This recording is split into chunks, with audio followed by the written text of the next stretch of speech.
Чолпонбай Чилебердиев атындагы номер 2 жалпы билим берүү инновациялык мектебинин математика мугалими Камчыбекова Майрамкүл Бекполиевна 3 декабрь майыптар күнүнө карата биз биргебиз деген темада тарбиялык саат. Окуучулар мүмкүнчүлүгү чектелген балдар жөнүндө түшүнүк алышат жана боорукерликке, бирин бири сыйлоого, аларга жардам берүүгө тарбияланышат. Ден соолугу таза адамдын бардык органдары өз орду менен так иштейт. Бирок керектүү кыймылдарды жасай албаган адамдар да кездешет. Андай адамдардын травмадан, оорудан же органикалык жетишсиздиктерден улам чектелүүсү пайда болгон. Алар ден соолугу чектелген же майып адамдар. Силер жолдо жай басып таякчасы менен жерди чукулап бараткан адамды көрдүңөр беле? Булардын көрүүсү бузулган. Кулагы катуу, дүлөй адамдар да бар. Таяныч кыймыл органдарына адоо кеткен адамдарга балдак же атайын коляскалар керектелет.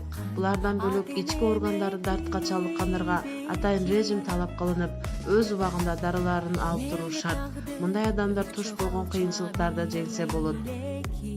Тегерегиндеги адамдар алардын мүмкүнчүлүгүн эске алса, керектөөлөрүнө жараша ыңгайлашат. Маселен, соода борборлорунда коляскада келгендерге шарт түзүлүшү ылайыктуу, коомдук транспортто жана атайын жабдуулар керектелет. Тепкичтерге кармагыч орнотулуп, анча тик болбосу тийиш. Көзү начарлар тез байкагандай дүкөндөрдүн эшиктерин ачык сыр менен боелгону ылайык.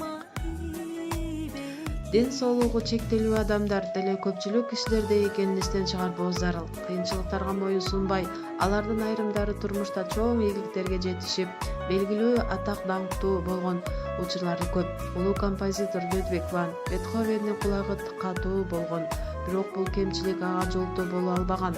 Ал жараткан музыка дүйнө өлгөндө гана жок болот деп айткан.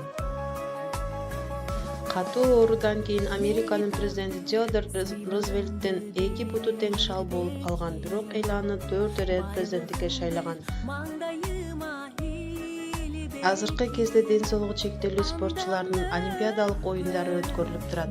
Ар кандай өлкөлөрдүн спортчулары бул оюндарды организмдеги жетишпегендиктер бактылуу турмушка эч кандай кедергисин тийгизе албастыгын далилдешкен.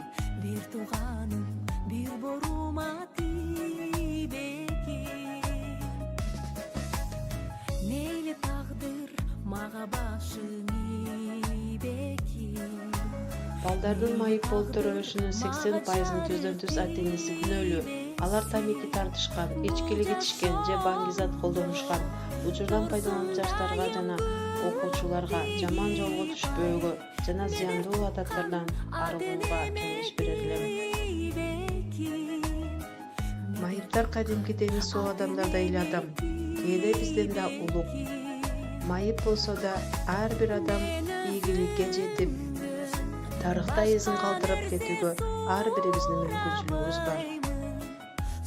Балдар, эсиңерден чыгарбагыла, бардык адамдардын укуктары бирдей. Ден соолугу чектелген адамдарга коом көмөк көрсөтүшү милдет.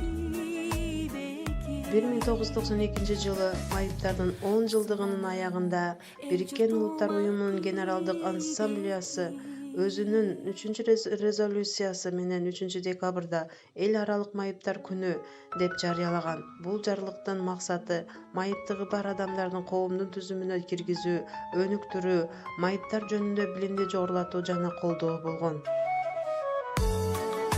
Үйгө тапшырма, биз бирдейбиз деген темада деп баян жазылган.